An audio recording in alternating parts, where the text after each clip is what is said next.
सात संगत जी, प्यार से कहना धन निरंकार जी। जो भक्ति का मार्ग है वो हम उसी के ऊपर चलने का पहला स्टेप ही ये ब्रह्म ज्ञान है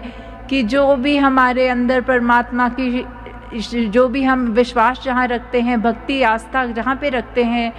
वो सिर्फ ब्रह्म ज्ञान से ही स्टार्ट होता है। फिर हमारा जीवन हर पल एक पूजा बन जाता है। जीता हमारा जितना भी जीवन बीते तो वो ज़िंदगी हमारी अपने आप में ही वो पूजनीय हो जाती है, क्योंकि हम जब हर पल में निरंकार को शामिल करते हैं तो हर पल निरंकार का अगर हमारे अंदर वासा है, हर पल हम शुक्राने में हैं, तो हम खुद ही निरंकार के करीब, तो क्या हम खुद ही निरंकार बन गए। तो ऐसा जब हम करें तो हमारी ज़िंदगी में और भी वो सब सुख के साथ साथ सिर्फ अगर देखा जाए कि ये दुनियावी सुख दुख तो सिर्फ तब तक ही हमारे साथ है जब तक ये शरीर है, पर हम एक ये ब्लिस की जो बात होती है, ये जो हैप्पीनेस, एक एवरलास्टिंग जो ब्लिस है, आनंद की अवस्था, वो खुशी से भी ऊपर की अवस्था कि खुशी और दुख तो एक पहलू हो गए, पर खुशी से भी ऊपर उठ के जो ये आनंद है, इसको हर समय हमें सहज भाव में जीवन जीते हुए ब्रह्म ज्ञान और ये निरंकार का आसरा लेते हुए जब जीना है तो ही वो सहज अवस्था बनी रहेगी, हमारे अंदर वो दास भावना बनती रहेगी। तो हर पल जहाँ हम अपने जीवन को उस रूप में तो जिए ही जिए, पर साथ में ये भी याद रखें कि हम कोई चीज़ को भी अगर हम कर रहे हैं नियमित रूप से, चाहे वो सिमरन की बात हो, सेवा की, या हम मिशन में देखते हैं कि हमारा फोकस चरणामृत की ओर रहता है, एक दूसरे को पहला निवाला अपनी प्लेट का पहला भोग रूप देते हैं, तो वो हमारा सिर्फ तब तक का ही हो कि हम लंगर में बैठे हैं तो हमने अपने साथ वाले बैठे महात्मा को भोग लगा दिया, पर ये तो हमारा हमेशा के लिए ये लाइफ का लाइफस्टाइल बन जाना चाहिए। चाहे फिर हमें ये नहीं देखना कि सामने वाला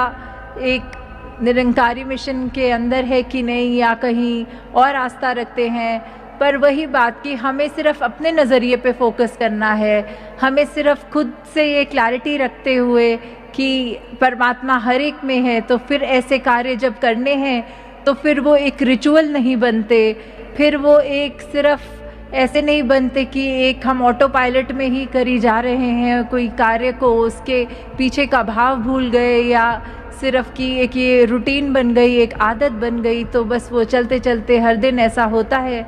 तो वैसा ही होता रहे। तो जब जब हम ये चेतनता अपने अंदर रख के वो एहसास, वो भाव मन में रखेंगे, तभी तक वो सारे कार्य भी हमको उस रूप में हमारे लिए आशीर्वाद बनते रहेंगे। अगर सिर्फ ये भी हम देखें कि कैसे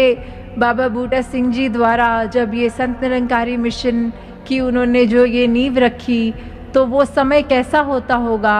इतना वो मुश्किल दौर, वो कितनी डिफ़िकल्टीज़ उस समय रहनी। कोई उस तरह, आज तो मॉडर्न डे है, हमें कहीं ट्रैवल भी करना होता है तो इतनी सहूलत होती है, उस समय तो सिर्फ वो पैदल ज़्यादातर या साइकिल का ही रूप होता होगा। कैसे दूर दूर उस समय भी प्रचार करना,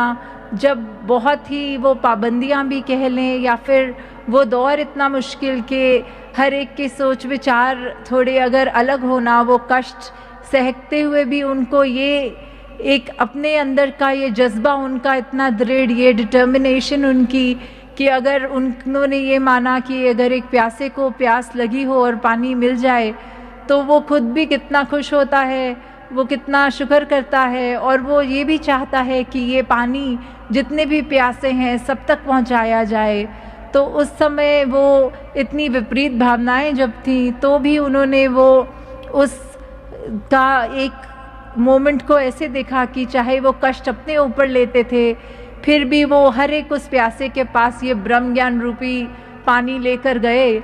कि वो उस तरह भी हर एक के लिए जीवन सिर्फ उन्होंने यही लगाया कि जहाँ मेरा जीवन संवरा है, जितने भी और संवरा सकें तो सभी तक वो ब्रह्म ज्ञान लेके जाया जा सके।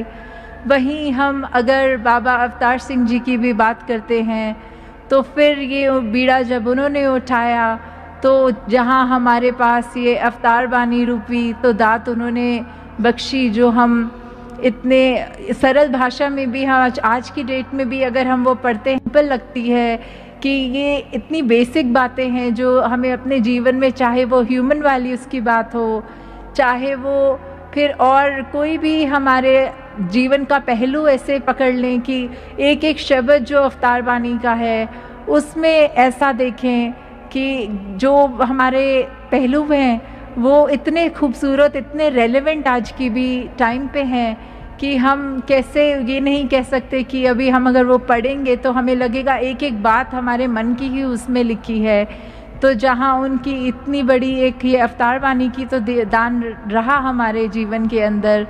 वहीं साथ में फिर उन्होंने एक और भी जो पहलू रखा कि आगे अगर वो माता बुद्धवंती जी के साथ भी अगर वो जीवन का उनका रहा तो उसमें भी एक दासी ये पुस्तक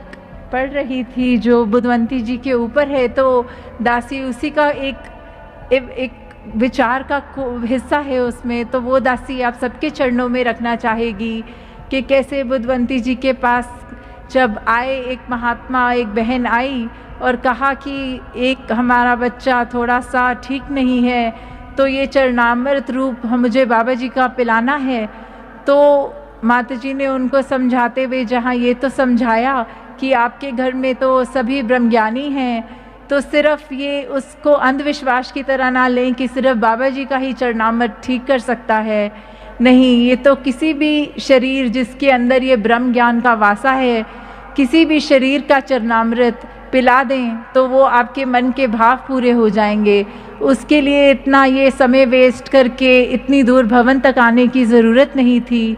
और फिर उन्होंने जो बाबा अवतार सिंह जी के विचार उस बहन तक रखे, वो जिनका गुरु पूरा होता है उनकी संत भी पूरे होते हैं। इसलिए मैं कहता हूँ कि मेरे पास आने की बजाय अपनी मांगे इन संतों से ही पूरी कर लीजिए। संसारिक पदार्थ चाहें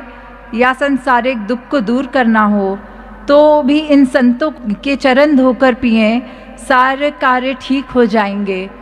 तो कैसे उस समय भी चाहे बाबा अवतार सिंह जी खुद सद्गुरु रूप हो के भी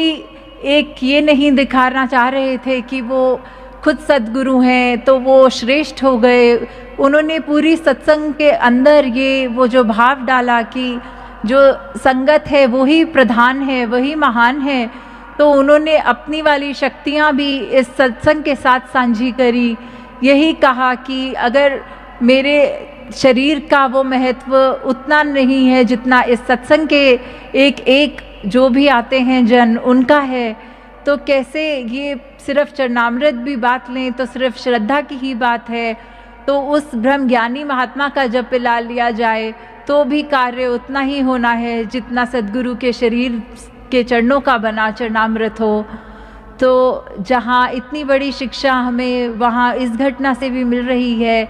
तो दातार सभी पे कृपा करे कि यहाँ से हम जो आए हैं वो तो अपनी झोलियाँ एक एक गुण एक ऐसे जो यहाँ एक एक भक्त के मुँह से आज निकले वो हमारे जीवन में ज़रूर आए। और उनको भी जो ये नहीं कर पाए दातार उन पे भी कृपा करे कि ये सारी जो उनका भी जो रिश्ता है, ये ज़िंदगी है उनकी भी, वो भी निरंकार के एहसास में रह के और अच्छी स्ट्रॉन्ग और ये रिश्ता स्ट्रॉन्ग आगे से आगे मुकम्मल होता जाए। साथ संगत जी, ध्यान निरंकार जी। बोल सतगुरु माता सुदीक्षा सविंदर हरदेव जी महाराज जी की जय। सतगुरु के प्यारे प्यार से कहना जी, धन निरंकार जी। सत्संगत प्रभु दातार निरंकार का जिसने ध्यान कर लिया है, सुमिरन किया है, उसे ठंडक और सुख मिले हैं। उसके सभी संताप समाप्त हुए हैं, फिर जीवन आनंदमय हो जाता है। सत्संगत जी, महात्माओं ने तभी कहा है, भजो गोविंद भूल मत जाओ, मानुष काय एहि लाओ। इस गोविंद को भूलना नहीं, क्योंकि इसको भजने के लिए इसके साथ नाता जोड़ने के लिए ही दातार ने यह मानव का जन्म दिया है। यह मानस देही प्राप्त हुई है सासंगत जी। तो प्रभु को कभी भी मन से बिसरना नहीं, सासंग जी भूलना नहीं चाहिए। इसको कभी मन से भूलाना नहीं है। इसकी याद जिसको बनी रहती है सासंग जी,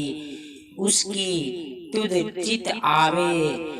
महा आनंदा की स्थिति हो जाती है। यानी हे दातार, अगर तेरा ध्यान मन में लगा रहता है तो हमेशा ऐसा महान आनंद प्राप्त होता है, ऐसा महान सुख प्राप्त होता है कि दुनिया भर की वस्तुएं पदार्थ मिल जाए पर भी वैसा सुख नहीं मिलता।